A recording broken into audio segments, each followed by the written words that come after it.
Queridos, abramos a palavra do nosso Senhor, no Salmo 127, diz assim: se o Senhor não edificar a casa, em vão trabalham os que edificam.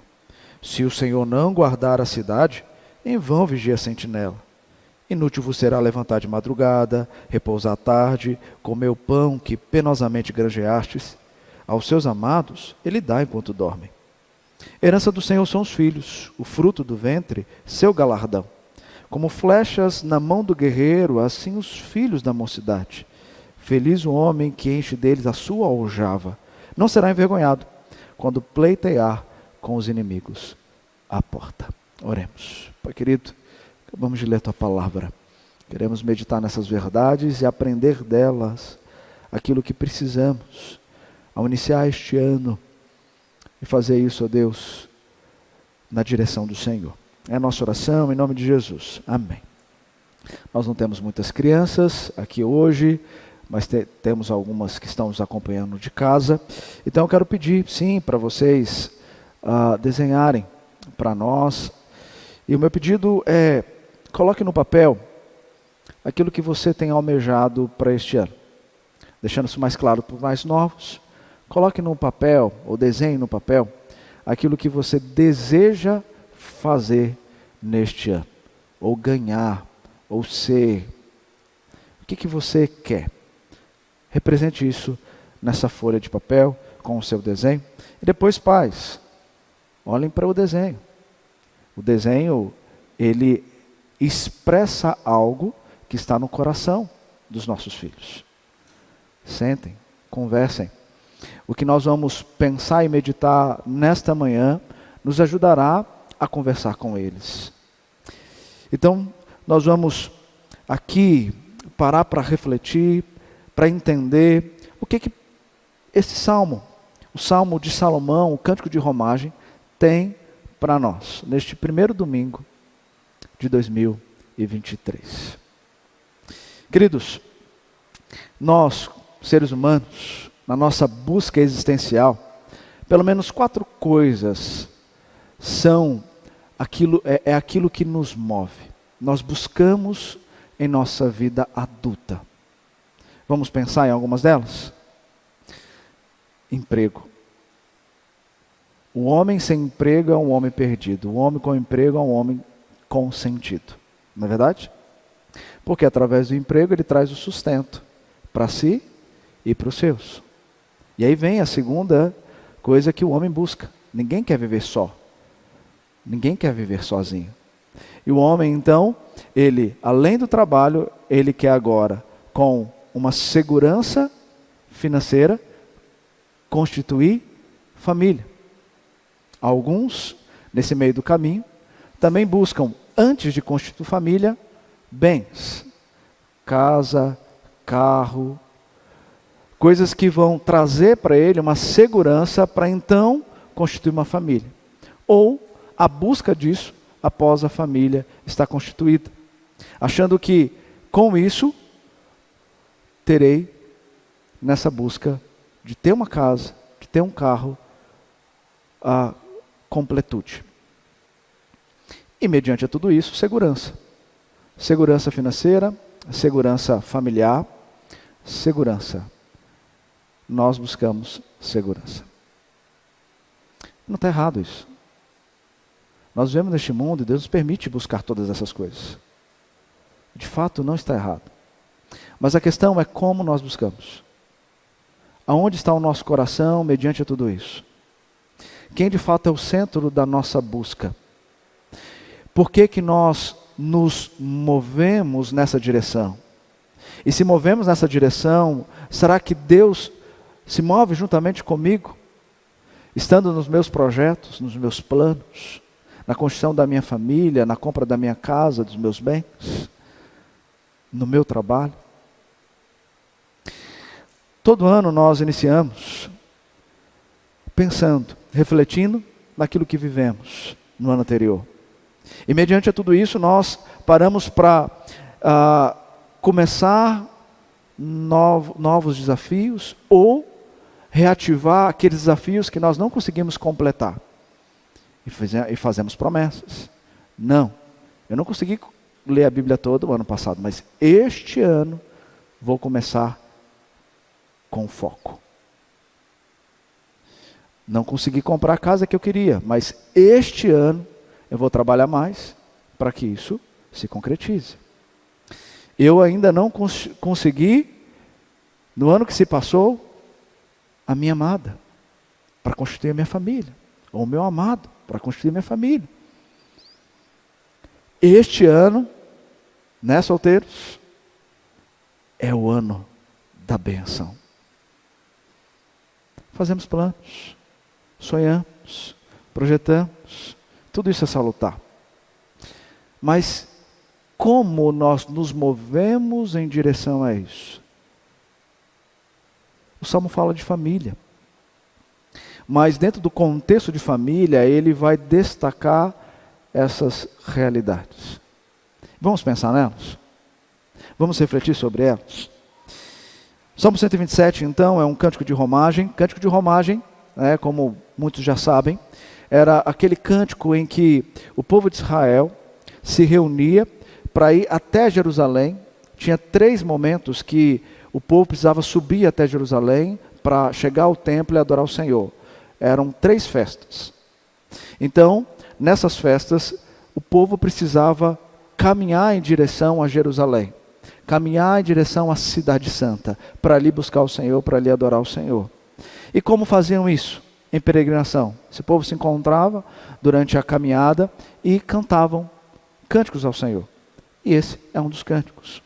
Se você olhar para o Salmo 120 até o Salmo 134, você tem aí o saltério dos cânticos de romagem. E o que é interessante, o que chama a atenção, é que o Salmo 127 ele está no meio. São 7 cânticos anteriores ao Salmo e 7 posteriores.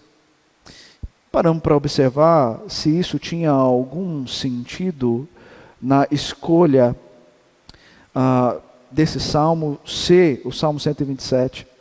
Nós percebemos que sim, porque os cantos de romagem representam a realidade daquilo que o povo experimentou e que fazia sentido para eles. O salmo cantado é uma expressão daquilo que eles sentiam. Assim como muitas das músicas que você escolhe como suas músicas preferidas. Músicas que representam algo que você viveu, vive. Então, esses cânticos faziam isso. E o povo cantava experimentando essas realidades. E aqui o Salmo 127, em todo o seu teor, vai mostrar a centralidade da vida humana, que ela precisa ser ou estar na presença de Deus, pois de Deus é que procede todas as coisas. E quando o homem não faz isso, a sua vida é fútil, é inútil, a sua busca é inútil. Então esse salmo, ele está no centro dos cantos de romagem, porque todos os outros apontam para a essência do que aqui está descrito, e está amarrado com os que procedem posteriormente a ele, com a mesma essência de olharmos para o autor que provê a nós tudo o que necessitamos.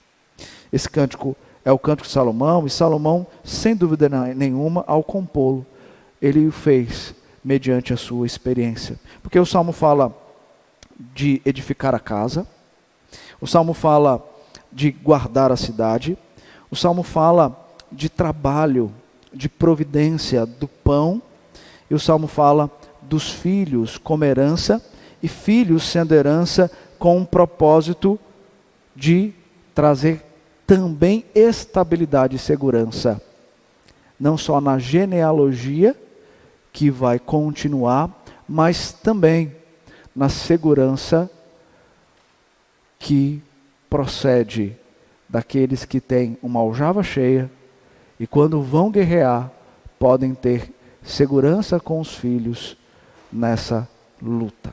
É isso que o Salmo então vai nos falar. Em primeiro lugar, quero observar com vocês o que está descrito aí no início do verso 1. Se o Senhor não edificar a casa, em vão trabalham o que edificam. Se o Senhor não estiver nos projetos, todos os projetos tendem a ruir. Quando o salmista ele trabalha aqui a ideia de construção de casa, ele não está se fechando à realidade daquilo que ele viveu em relação à segurança que Deus trouxe ao seu povo na construção do templo. Casa aqui se remete a isso. Salomão está linkando nessa figura aqui a casa do Senhor, o templo do Senhor, como algo que para o povo de Jerusalém era segurança, era alento, era de fato adoração, era culto, era busca. E ele usa essa figura, não para falar propriamente das casas que nós vamos construir, casas físicas, mas para mostrar que a vida do ser humano, daqueles que lideram os seus lares, daqueles que lideram a sociedade, precisam ser todos baseados naquilo que o Senhor revela. Ou seja, os projetos dos líderes da casa, dos líderes da sociedade, só terão sucesso se de fato Deus estiver nesses projetos. Então, se o Senhor não edificar, em vão trabalhará aquele que tenta com a sua própria força realizar as suas demandas. Então ele vai no mais profundo do ser humano para mostrar que o homem, na sua autoexistência, na sua autorreferência, busca muitas vezes em si realizar aquilo que ele almeja. No entanto, quando ele faz esses projetos, ele busca essa direção de realização, e Deus não está no foco de tudo isso, é em vão. O termo em vão aqui no original pode ser traduzido como vaidade. Ou seja, será perda de tempo. E Salomão deixou um livro todo de Eclesiastes para mostrar o que de fato é a busca do homem em vaidade. Então, o texto me leva a pensar, meus queridos irmãos, que todos esses projetos que eu tenho pensado em realizar neste ano, ou a longo prazo, que tudo aquilo que eu almejo em relação à minha família, tudo aquilo que eu sou na minha família, se não estiver o Senhor, algo está ruim. Algo não vai dar certo. E nós, seres humanos, queremos ter as coisas, almejamos obter as coisas,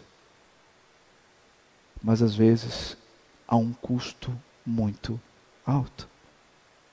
E tem pessoas ainda que têm os seus projetos, linkam os projetos como vontade de Deus, mas na realização Deus não se faz presente. Deixa eu explicar isso para vocês. Eu quero construir uma casa, é um projeto de vida. Eu quero isso para mim. E eu vou buscar. Para isso, por conta dos custos, por tudo que vai onerar na minha administração financeira, então eu preciso buscar mais recursos para eu conseguir construir a minha casa. E muitos então começam a fazer isso de uma maneira tal que eu preciso negligenciar alguns projetos em que Deus tem a sua centralidade total. Ou seja, vou ter que falar com o pastor que eu não vou poder participar mais daquela comissão. Vou ter que falar com o pastor que eu não vou poder mais fazer aquilo. Eu vou ter que diminuir a minha demanda na igreja para que eu consiga trabalhar mais, que eu consiga buscar mais recursos para então construir esse projeto. Pensar em ter uma casa é de Deus? É. Será que o meio que você está buscando Deus está abençoando? Esse é o ponto. Muitos dentro da igreja têm dado prioridade aos seus projetos pessoais, colocando Deus como sendo aquele que está autenticando os seus projetos, mas a forma como você está fazendo, Deus não está abençoando. Por quê? Porque você está colocando coisas em primeiro lugar e não Deus. É isso que o Salmo está dizendo. Então, se o seu projeto é um projeto que está dentro da vontade de Deus, busque-o. Mas faça da maneira em que Deus seja glorificado nele.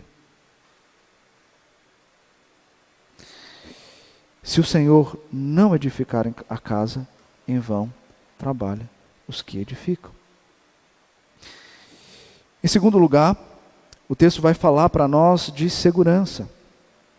Se o Senhor não guardar a cidade, em vão vigia a sentinela.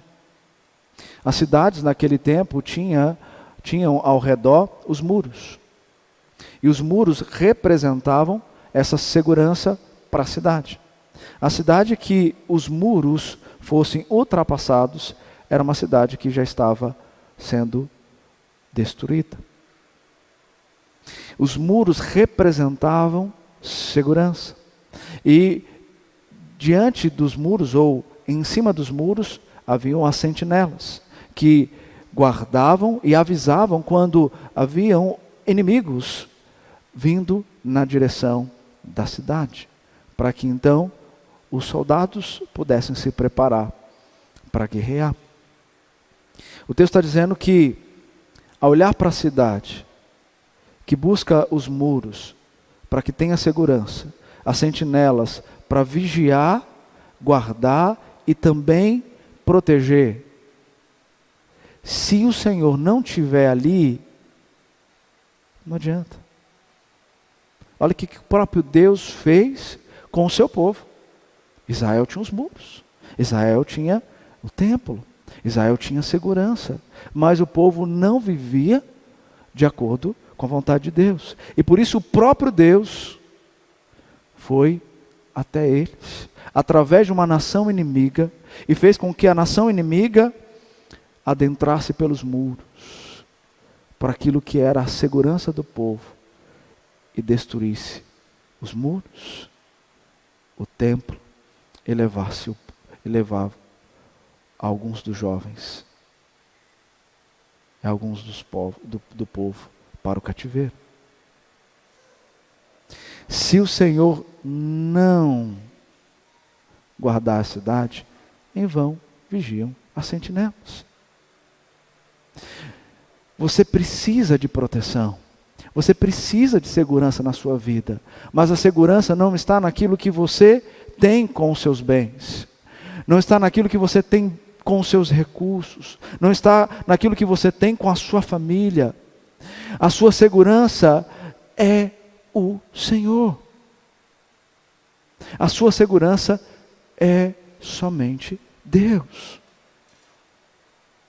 Quem esperava que em 2020 os projetos fossem totalmente mudados por conta de uma pandemia? Quem, em toda a sua segurança, em casa, com o seu trabalho, imaginou que a pandemia o levasse ao desespero, ao desemprego, à falta de recurso, de cuidado dentro do lar? Quem imaginou? Ninguém. E o Senhor abandonou o seu povo? Não. Mas Ele revelou ao povo: eu não estava em muitos dos projetos dos meus filhos. E por isso se desesperaram, porque não descansaram naquele que é o Deus da segurança.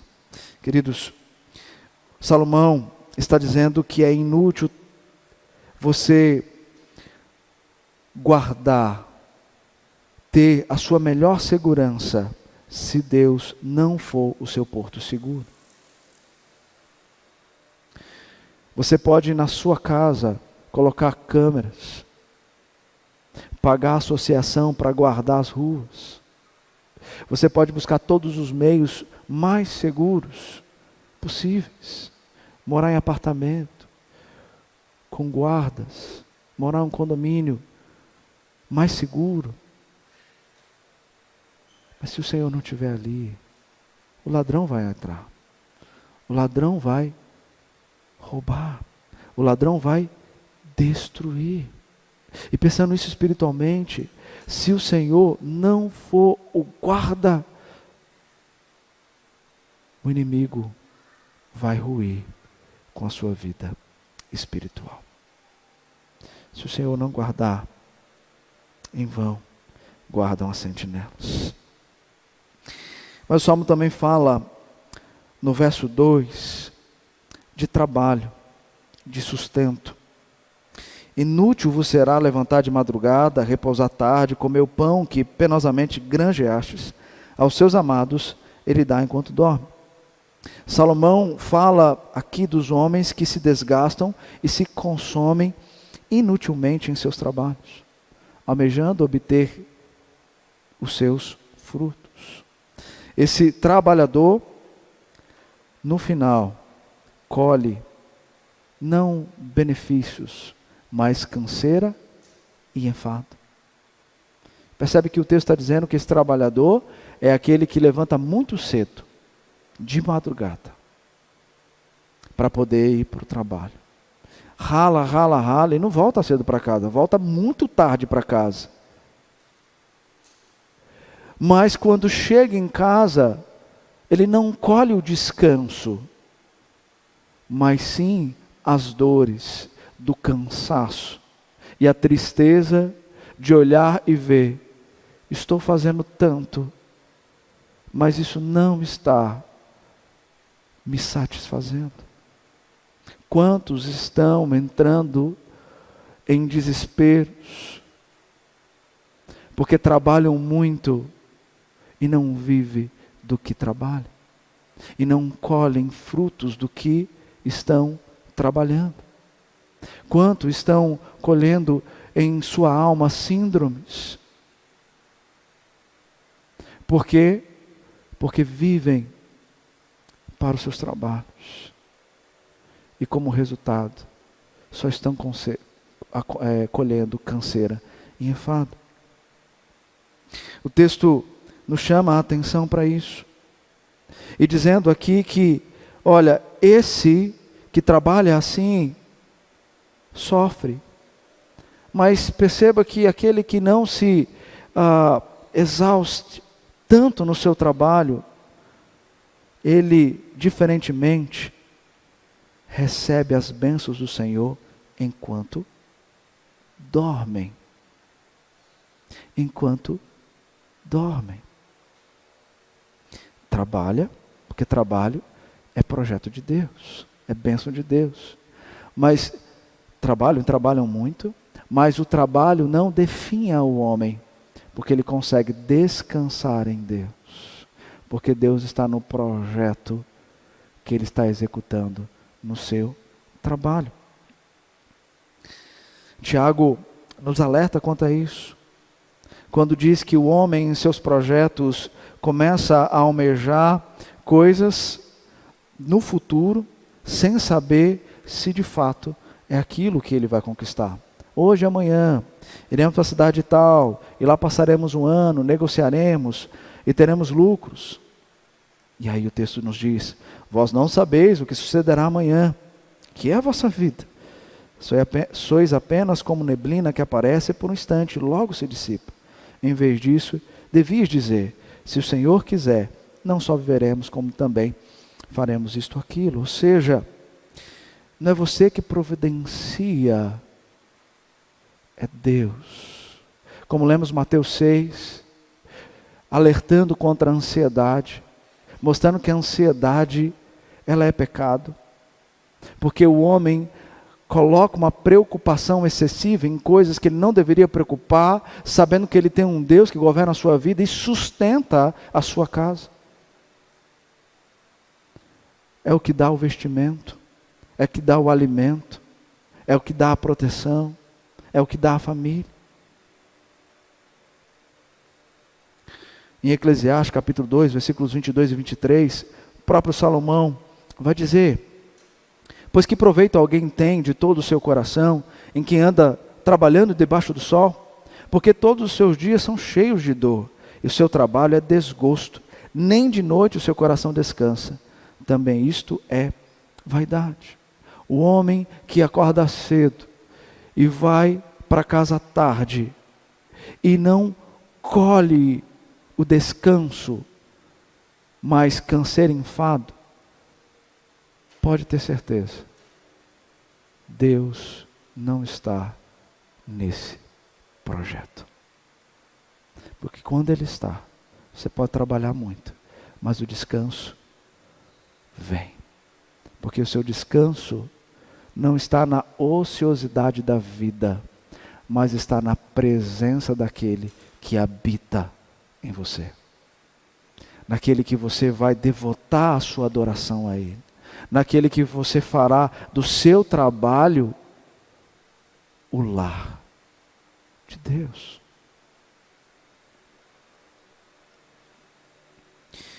Então o texto nos chama a atenção para aqueles que buscam em si mesmo os recursos para o lar. E fazem isso trabalhando muito, mas colhendo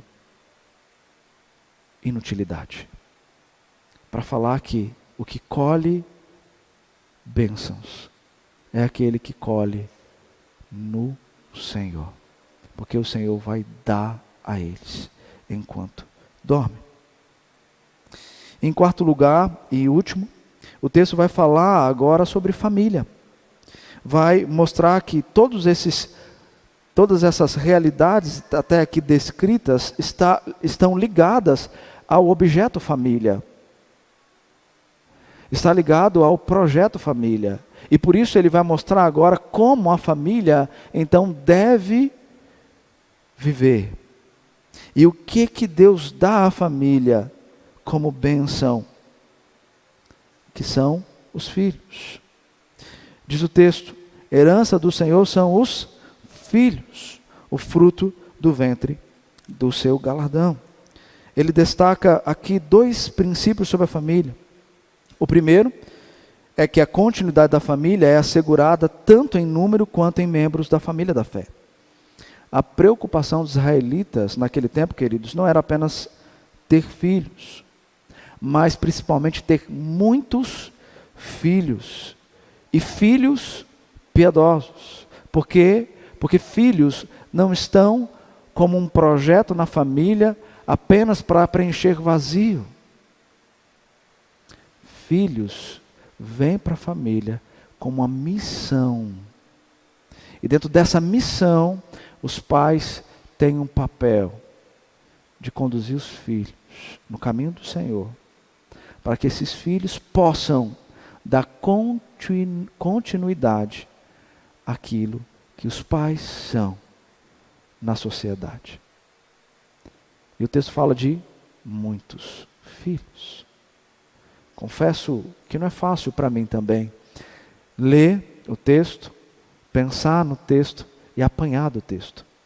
Porque eu tenho 2 filhas. Mas o texto está falando de uma aljava cheia. E uso o exemplo do guerreiro. Então vou usar o meu próprio exemplo, contando meu próprio pecado. E falando também de como é difícil para mim pensar nisso. Ao invés de falar para vocês terem muitos filhos.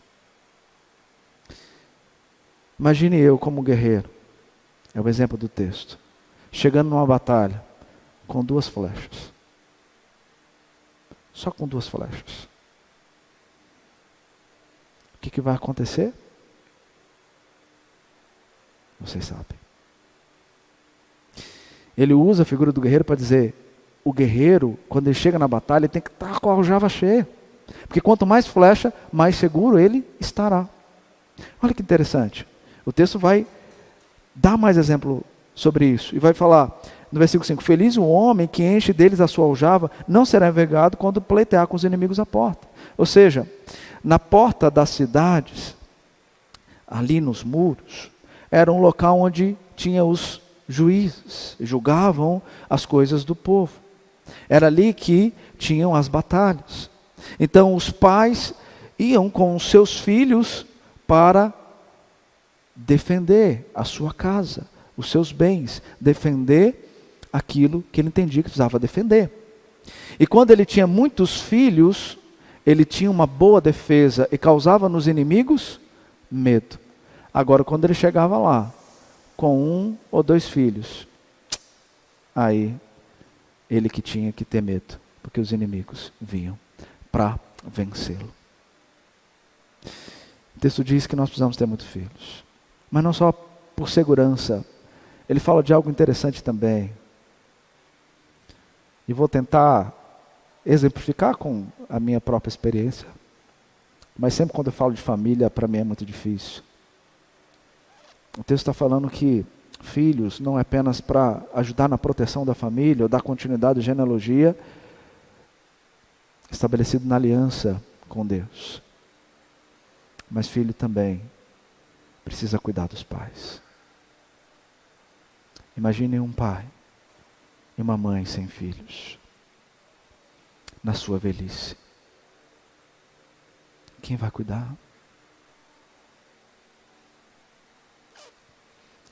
Nós marcamos as férias, saímos de férias com a família para o Espírito Santo, com o objetivo de descansar, curtir o paizão, a mãe, eles curtirem as netas, algo que a gente já há tempo não fazia pela distância.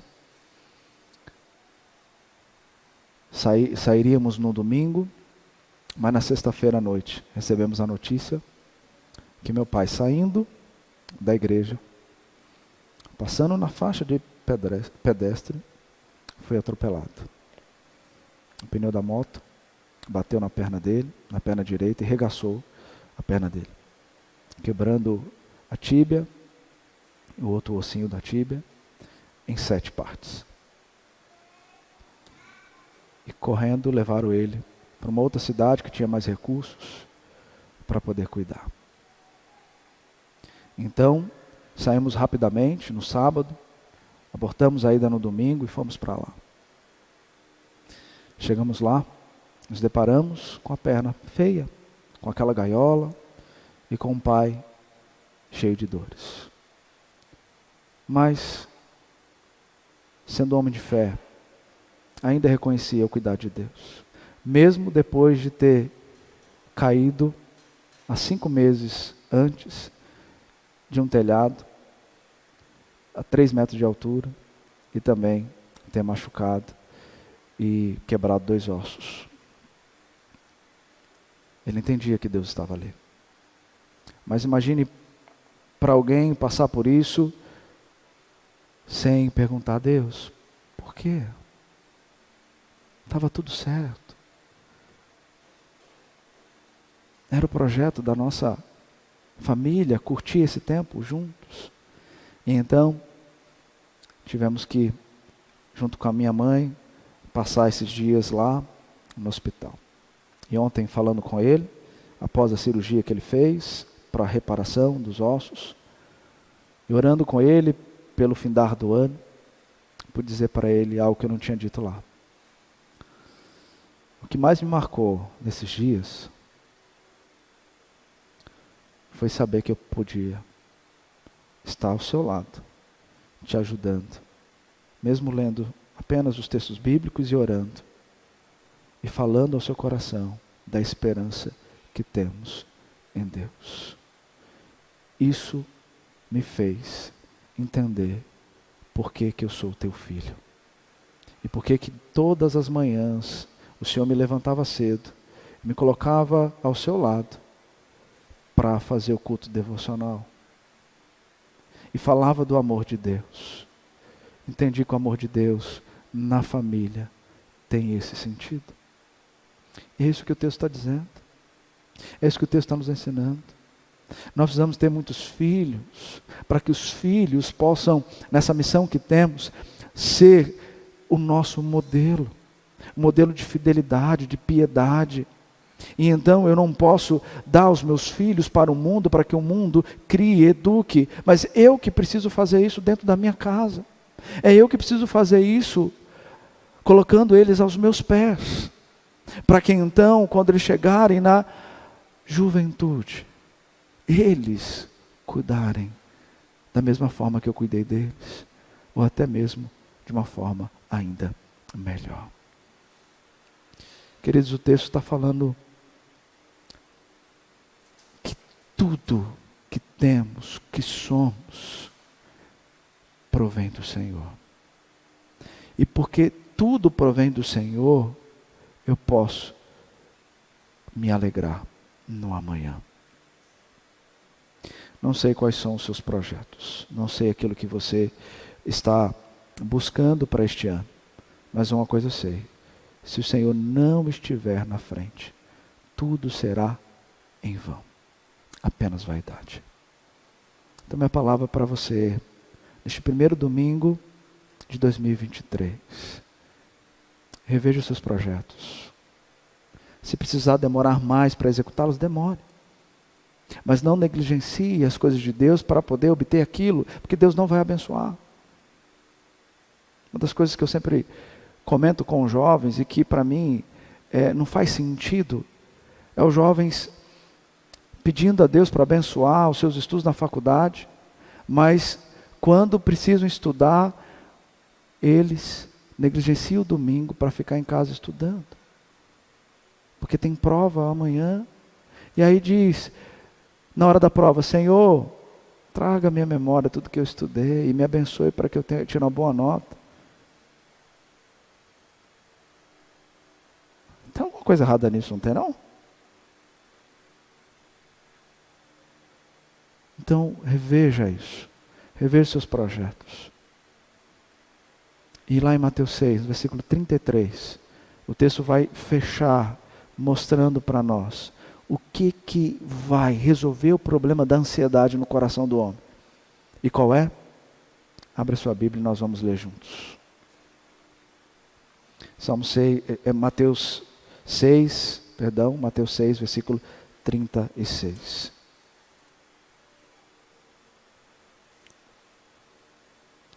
Seis 33.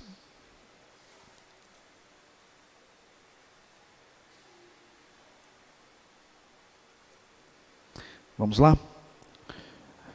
Buscai, pois, em primeiro lugar o seu reino e a sua justiça, e todas as coisas vos serão acrescentadas. Você é homem, pai de família, busque primeiro o Senhor para você conduzir a sua casa. Filhos, cumpre com o papel de vocês. E a forma de fazer isso é buscando o Senhor em primeiro lugar. Assim Ele vai te ajudar a obedecer aos seus pais. Igreja, para que tenhamos um tempo de frutificação, nós precisamos buscar, em primeiro lugar, o reino de Deus. Para que o seu trabalho seja um local de bênção e de missão, você precisa buscar em primeiro lugar o reino de Deus. Que seja assim em todo este ano, em toda a nossa vida, em toda a existência humana. Que Deus nos abençoe. Muito obrigado por nos acompanhar até o final desse vídeo. Para receber mais reflexões e ficar por dentro dos próximos conteúdos, te convidamos a seguir as nossas redes sociais que estão na descrição. Alguns vídeos aparecerão na tela, caso queira continuar nos assistindo. Abraço e até a próxima!